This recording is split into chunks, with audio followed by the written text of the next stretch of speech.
ainsi fait, et a toujours fait du mariage homosexuel une parade.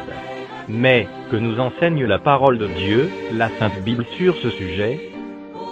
Car la question aujourd'hui est de savoir quelle est la pensée du Créateur et non celle de la créature concernant ce péché, que les hommes veulent à tout prix convertir en style de vie normal et approuvé de tous. Laissons la Sainte Bible, la parole de Dieu, l'autorité suprême de Dieu sur terre, nous apporter la lumière de Dieu à ce sujet.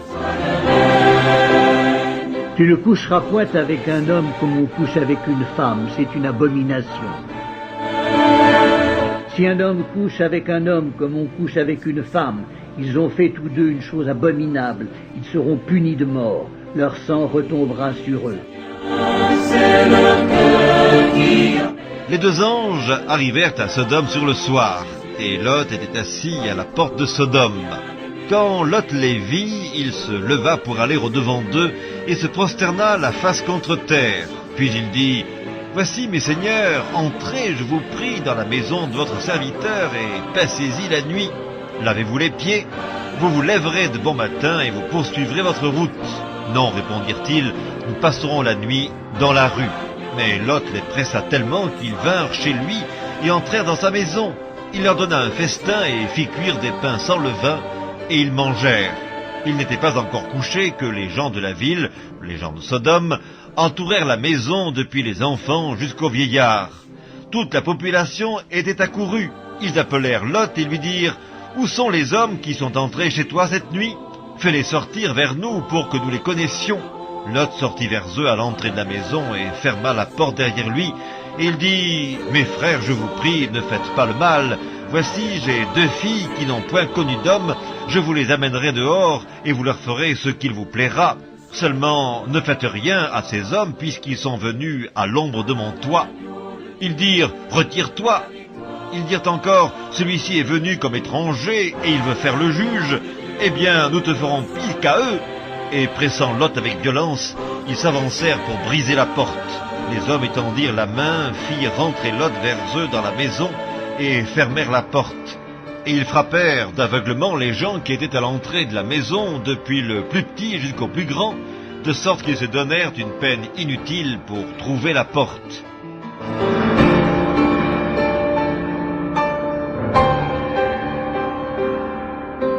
Il y eut même des prostituées dans le pays. Ils imitèrent toutes les abominations des nations que l'Éternel avait chassées devant les enfants d'Israël. Il ôta du pays les prostituées, et il fit disparaître toutes les idoles que ses pères avaient faites. Le jugement de Dieu sur les générations précédentes et futures qui se sont livrées, et qui se livreront à ce péché d'homosexualité.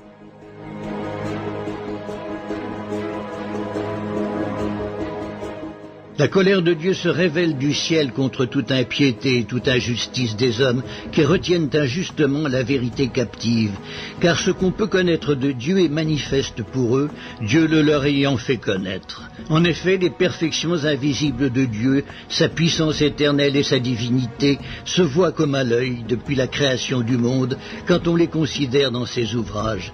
Ils sont donc inexcusables puisqu'ayant connu Dieu, ils ne l'ont point glorifié comme Dieu et ne lui ont point rendu grâce. Mais ils se sont égarés dans leurs pensées et leur cœur sans intelligence a été plongé dans les ténèbres. Se vantant d'être sages, ils sont devenus fous et ils ont changé la gloire du Dieu incorruptible en image représentant l'homme corruptible, des oiseaux, des quadrupèdes et des reptiles. C'est pourquoi Dieu les a livrés à l'impureté, selon les convoitises de leur cœur, en sorte qu'ils déshonorent eux-mêmes leur propre corps, eux qui ont changé la vérité de Dieu en mensonge, et qui ont adoré et servi la créature au lieu du Créateur, qui est béni éternellement. Amen. C'est pourquoi Dieu les a livrés à des passions infâmes, car leurs femmes ont changé l'usage naturel en celui qui est contre nature. Et de même les hommes, abandonnant l'usage naturel de la femme, se sont enflammés dans leurs désirs les uns pour les autres, commettant homme avec homme des choses infâmes, et recevant en eux-mêmes le salaire que méritait leur égarement. Comme ils ne se sont pas souciés de connaître Dieu, Dieu les a livrés à leur sens réprouvé pour commettre des choses indignes, étant remplis de toute espèce d'injustice, de méchanceté, de cupidité, de malice, pleins d'envie, de meurtre, de querelles, de ruse, de malignité, rapporteurs, médisants, impies, arrogants, hautains, fanfarons, ingénieux au mal, rebelles à leurs parents, dépourvus d'intelligence, de loyauté, d'affection naturelle, de miséricorde. Et bien qu'ils connaissent le jugement de Dieu, déclarant dignes de mort ceux qui commettent de telles choses, non seulement ils les font, mais ils approuvent ceux qui les font.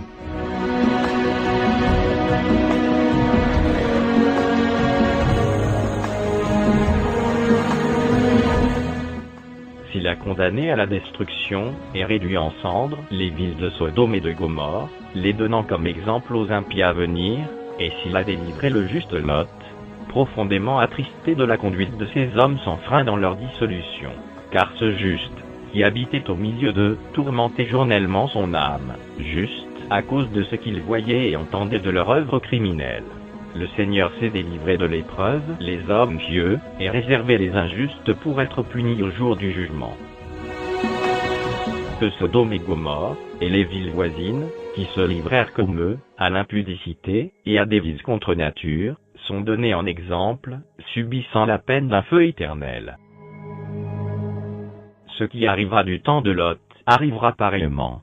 Les hommes mangeaient, buvaient, achetaient, vendaient, plantaient, bâtissaient. Mais le jour où Lot sortit de Sodome, une pluie de feu et de soufre tomba du ciel et les fit tous périr. Il en sera de même le jour où le Fils de l'homme paraîtra. Mais, eux, semblables à des brutes qui s'abandonnent à leur penchant naturel, et qui sont nés pour être prises et détruites, ils parlent d'une manière injurieuse de ce qu'ils ignorent, et ils périront par leur propre corruption, recevant ainsi le salaire de leur iniquité. Ils trouvent leur délice à se livrer au plaisir en plein jour. Hommes tarés et souillés, ils se délectent dans leur tromperie, en faisant bonne chère avec vous.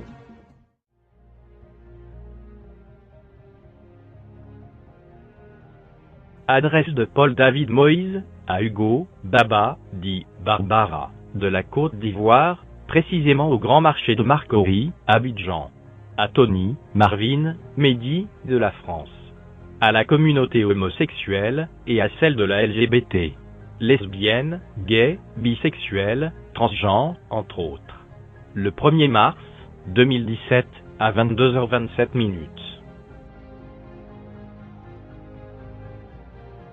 Cher Hugo, Baba, dit Barbara, Tony, Marvin, Mehdi, et à la communauté homosexuelle, et à celle de la LGBT, lesbiennes, gays, bisexuels, transgenres, entre autres. Je suis un jeune Ivoirien. Je n'avais que 21 ans, c'est-à-dire de la même promotion, ou tranche d'âge, que vous, à l'époque où je vivais dans ce péché. Aujourd'hui, j'ai 29 ans. À vrai dire, je me sens, ou peux paraître, comme un hypocrite, tout en voulant vous faire parvenir ce que je ressens à la vue de vos différentes vidéos.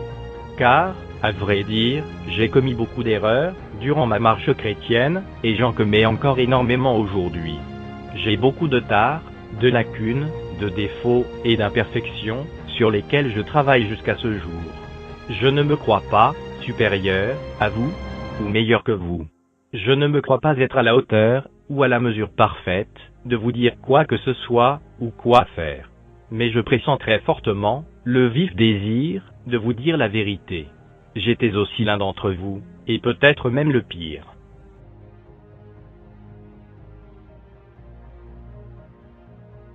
Ne savez-vous pas que les injustes n'hériteront point le royaume de Dieu? Ne vous y trompez pas, ni les impudiques, ni les idolâtres, ni les adultères, ni les efféminés, ni les infâmes, ni les voleurs, ni les cupides, ni les ivrognes, ni les outrageux, ni les ravisseurs, n'hériteront le royaume de Dieu. Et c'est là ce que vous étiez, quelques-uns de vous. Mais vous avez été lavés, mais vous avez été sanctifiés, mais vous avez été justifiés, au nom du Seigneur Jésus-Christ, et par l'Esprit de notre Dieu. 1 Corinthiens 6, versets 9 à 11.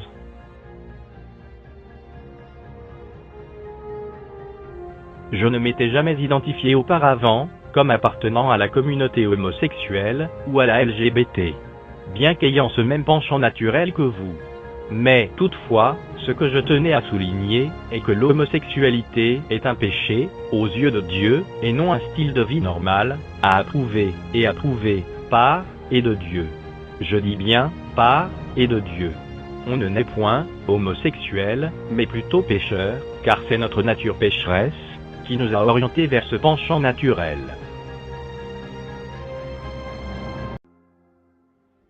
Ainsi donc, comme par une seule offense, la condamnation a atteint tous les hommes, de même, par un seul acte de justice, la justification qui donne la vie s'étend à tous les hommes. Car, comme par la désobéissance d'un seul homme, beaucoup ont été rendus pécheurs, de même, par l'obéissance d'un seul, beaucoup seront rendus justes. Romains 5, versets 18 à 19. Voici, je suis né dans l'iniquité, et ma mère m'a conçu dans le péché. Psaume 51, verset 7. Les méchants sont pervertis, dès le sein maternel. Les menteurs s'égarent, au sortir du ventre de leur mère. Psaume 58, verset 4. Notre Seigneur Jésus-Christ peut et a la capacité de vous libérer de la puissance de ce péché-là. Cependant, retenez très bien ceci. Notre Dieu, Créateur, Jésus-Christ, ne peut délivrer ou libérer une personne qui aime, bénit ou pratique son péché. Non, jamais. Si vous acceptez de suivre notre Seigneur Jésus-Christ et de lui soumettre votre vie, je ne dis pas que plus jamais vous ne serez tenté par ce péché, mais notre Créateur Jésus-Christ est fidèle et tient toutes et toujours ses promesses. Aucune tentation ne vous est survenue qui n'ait été humaine, et Dieu, qui est fidèle, ne permettra pas que vous soyez tentés au-delà de vos forces. Mais avec la tentation, il préparera aussi le moyen d'en sortir, afin que vous puissiez la supporter. 1 Corinthiens 10, verset 13.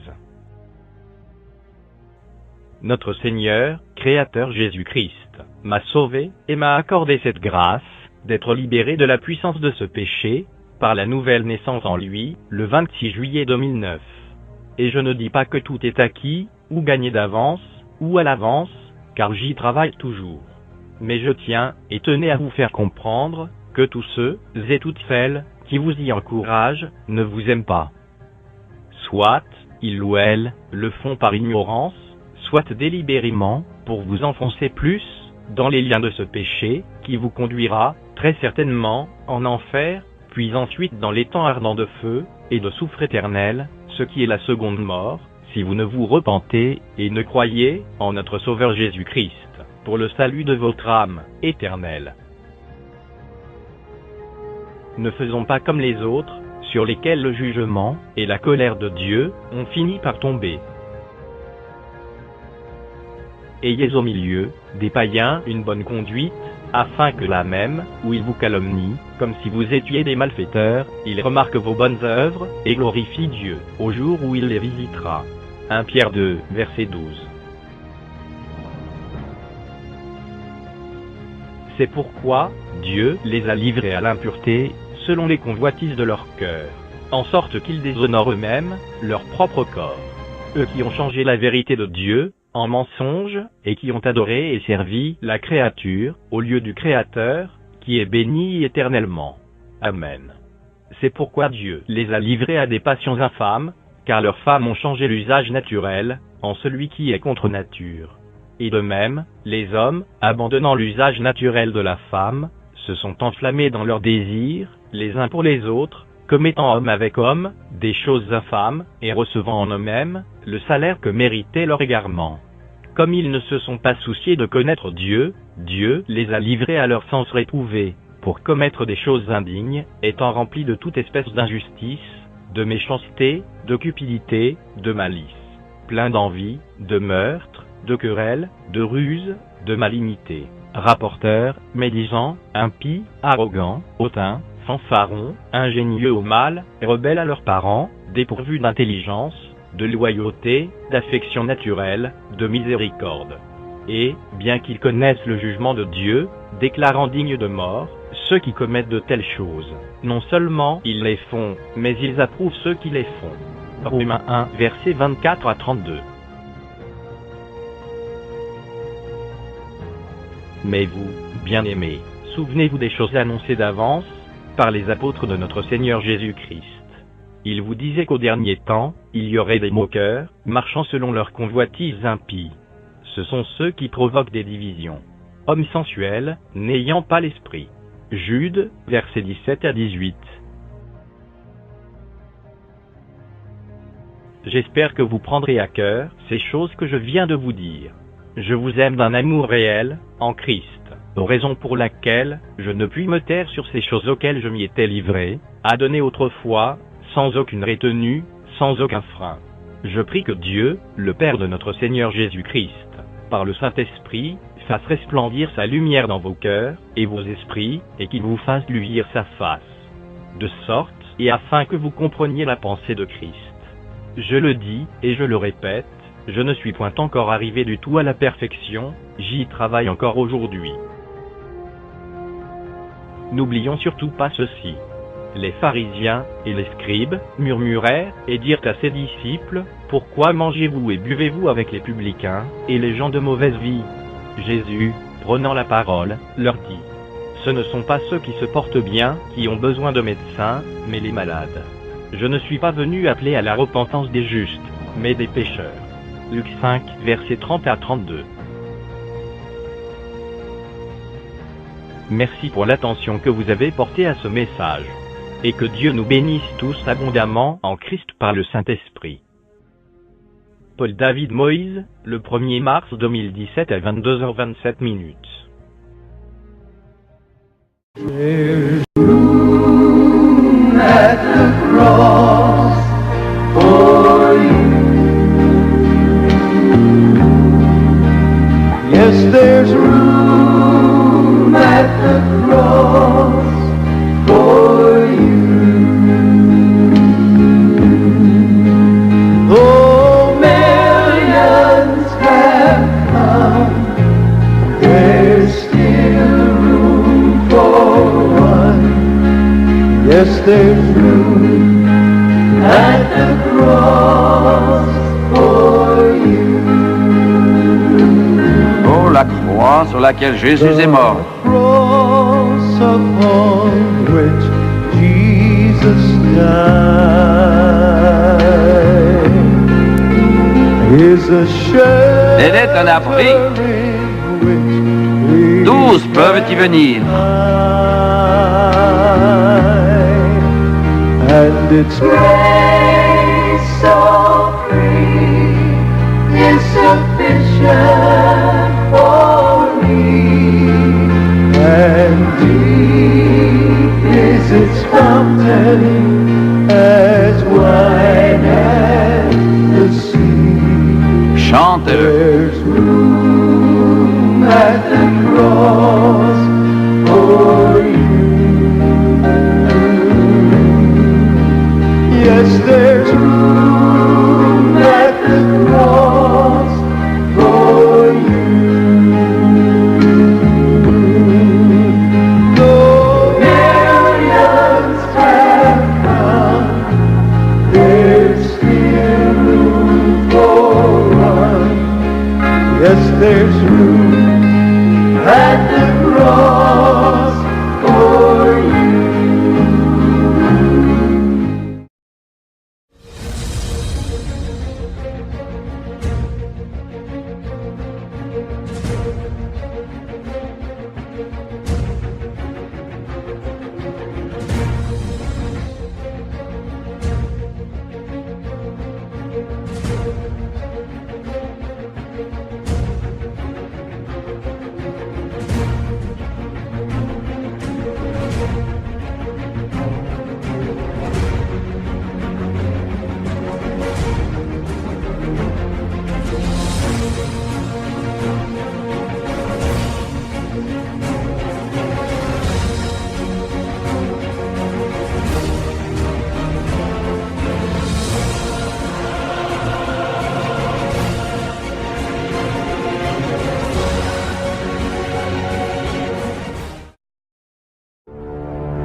des Gender Mainstreaming. Abgeleitet aus dem englischen Wort Gender, zu Deutsch Geschlecht, definiert dieser längst nicht unumstrittene Zweig der Sozialwissenschaft ein soziales Geschlecht, das offenbar zunehmend an die Stelle des biologischen Geschlechtes treten soll. Also das heißt, das biologische Geschlecht, so wie wir mit unseren Genitalien auf die Welt kommen, aber das sei nicht das richtige Geschlecht, sondern es gäbe dieses soziale Geschlecht, also das Geschlecht, was daraus entsteht, dass man mit seiner Umwelt, mit der Gesellschaft interagiert. Da geht es jetzt beim Gender Mainstreaming darum, nicht was viele denken, wenn sie das Wort hören, Gleichberechtigung herzustellen zwischen verschiedenen sexuellen Orientierungen, sondern da geht es wirklich darum, dass diese Unterschiede zwischen Mann und Frau, die ja nur sozial konstruiert sind, nach dieser Theorie, völlig abzuschaffen und einen einheitlichen, ich nenne ihn mal Gender-Menschen, herzustellen. Was das heißt, zeigt sich zum Beispiel auf Facebook, wo Nutzer mittlerweile zwischen sage und schreibe 60 verschiedenen Geschlechtern wählen können. Obwohl sich nur eine verschwindend kleine Minderheit der Bevölkerung zu einem dieser angeblichen Geschlechter bekennen dürfte, soll genau das nun zum Lehrinhalt an Niedersachsens Schulen werden. Und zwar nicht etwa als Zusatz zum klassischen Sexualkundeunterricht, sondern fächerübergreifend als übergeordnetes Bildungsziel. Und zwar schon ab dem Vorschulalter. Es geht darum, dass hier Ideologie vermittelt werden soll. Und dafür gibt es nur ein einziges Wort. Und dieses Wort ist Indoktrination. Und das kann und darf einfach nicht Bestandteil des Lehrunterrichts sein.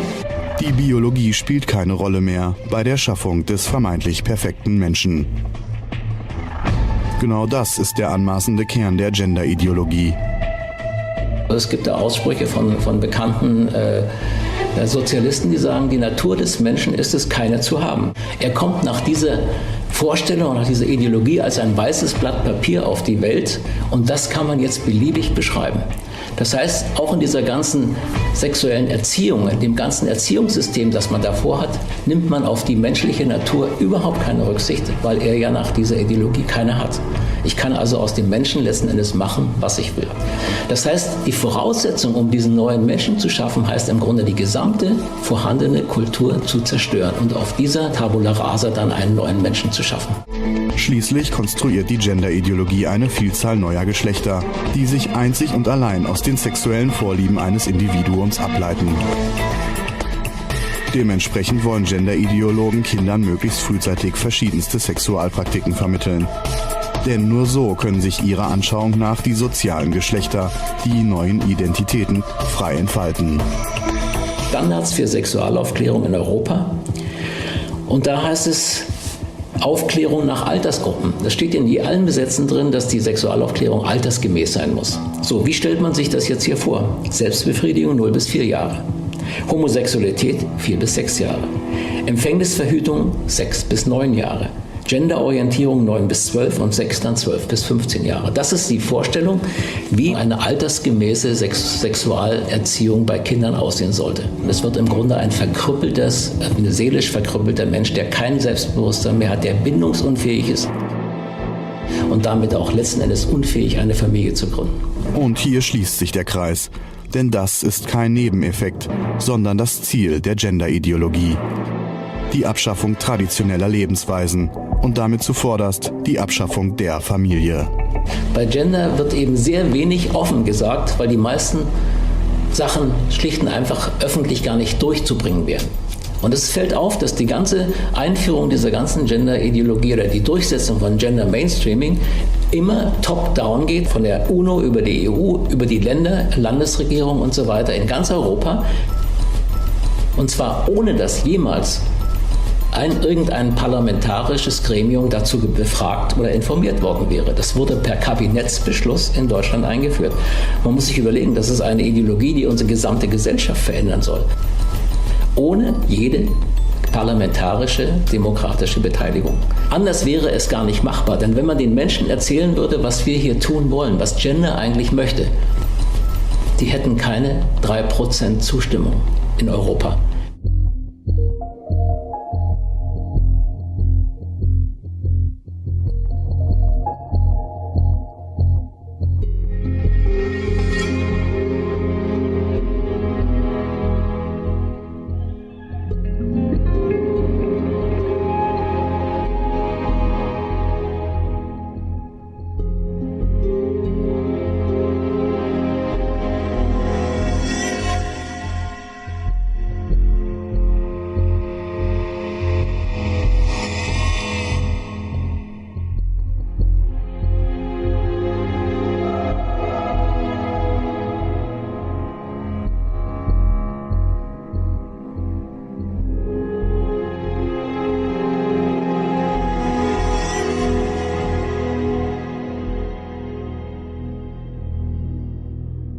Das ist eine Ideologie, die Fuß fasst.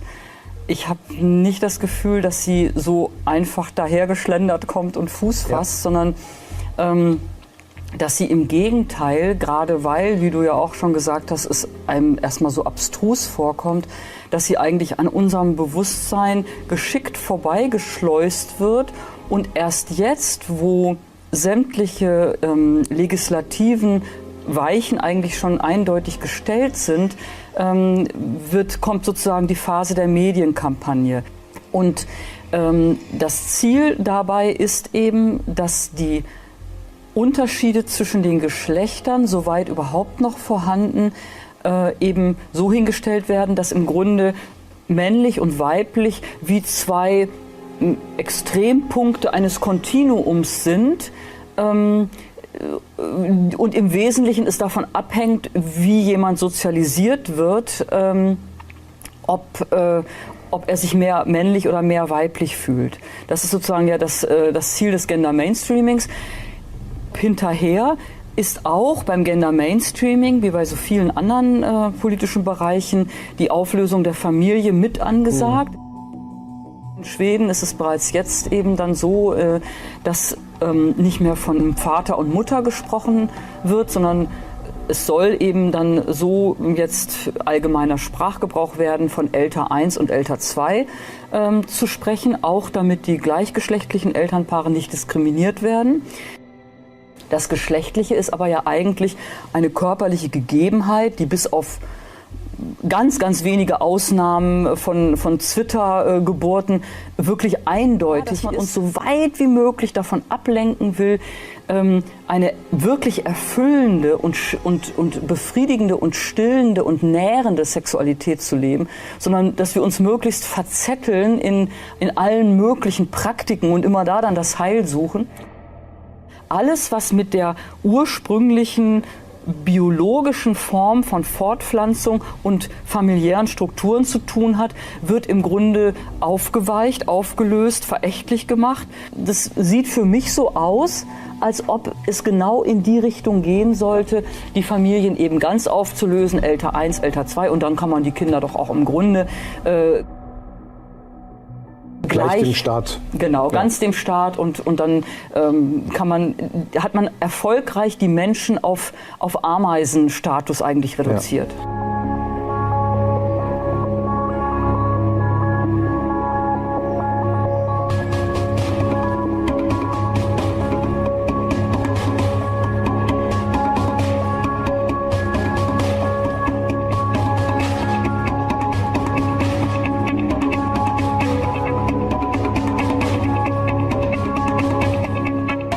If we're going to be streetwise, we need to ask ourselves why this whole transgender situation has exploded out of nowhere into the public arena.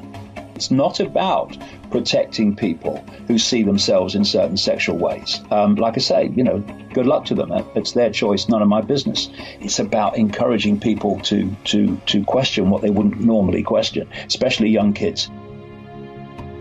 And it's all part of this agenda leading us to this, not a transgender society. This is preparing us mentally, psychologically for the no-gender society, taking us into the whole area of transhumanism, taking us into the whole area of synthetic humans, which in the end, as Aldous Huxley basically was describing in Brave New World, people will not even be born as a result of procreation, but born as a result of what goes on in laboratories. They want to bring that in a lot quicker than people would even begin to imagine.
Chers amis, la Bible enseigne que le monde s'en va inexorablement, non vers la paix, mais vers une guerre ultime, de cataclysme, un Armageddon décrit au chapitre 16 de l'Apocalypse.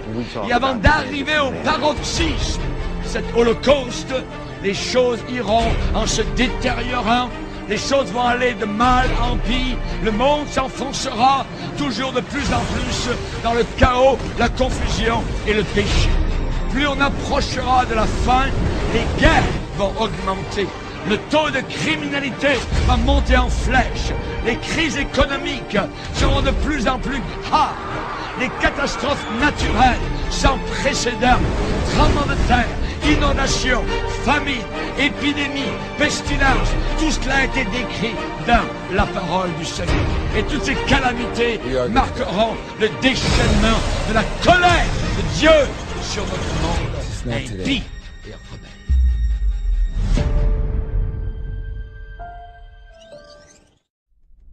Quelle est la volonté de l'Éternel Dieu créateur, notre Seigneur et grand Dieu incarné Jésus-Christ?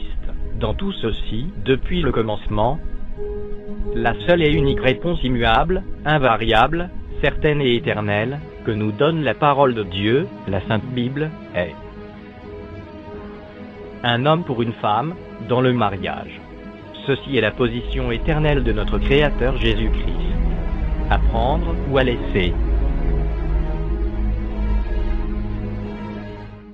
L'Éternel Dieu dit, « Il n'est pas bon que l'homme soit seul, je lui ferai une aide, semblable à lui. » L'Éternel Dieu forma de la terre tous les animaux des champs et tous les oiseaux du ciel, et il les fit venir vers l'homme pour voir comment il les appellerait, et afin que tout être vivant portât le nom que lui donnerait l'homme. Et l'homme donna des noms à tout le bétail, aux oiseaux du ciel et à tous les animaux des champs. Mais pour l'homme, il ne trouva point d'aide semblable à lui. Alors l'Éternel Dieu fit tomber un profond sommeil sur l'homme qui s'endormit. Il prit une de ses côtes et referma la chair à sa place. L'Éternel Dieu forma une femme de la côte qu'il avait prise de l'homme, et il l'amena vers l'homme. Et l'homme dit, « Voici cette fois celle qui est os de mes os et chair de ma chair. On l'appellera femme, parce qu'elle a été prise de l'homme. C'est pourquoi l'homme quittera son père et sa mère, et s'attachera à sa femme, et ils deviendront une seule chair. »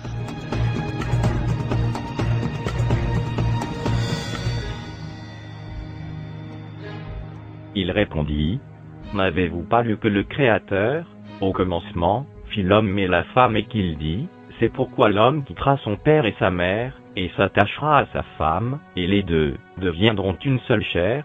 Ainsi ils ne sont plus deux, mais ils sont une seule chair. Que l'homme donc ne sépare pas ce que Dieu a joint. » Pour ce qui concerne les choses dont vous m'avez écrit, je pense qu'il est bon pour l'homme de ne point toucher de femme. Toutefois, pour éviter la pudicité, que chacun ait sa femme et que chaque femme ait son mari. Que le mari rende à sa femme ce qu'il lui doit et que la femme agisse de même envers son mari. Je suis venu comme une lumière dans le monde, afin que quiconque croit en moi ne demeure pas dans les ténèbres. Si quelqu'un entend mes paroles et ne les garde point, ce n'est pas moi qui le juge, car je suis venu non pour juger le monde, mais pour sauver le monde. Celui qui me rejette et qui ne reçoit pas mes paroles a son juge. La parole que j'ai annoncée, c'est elle qui le jugera au dernier jour. Car je n'ai point parlé de moi-même, mais le Père qui m'a envoyé m'a prescrit lui-même ce que je dois dire et annoncer. Et je sais que son commandement est la vie éternelle. C'est pourquoi les choses que je dis, je les dis comme le Père me les a dit.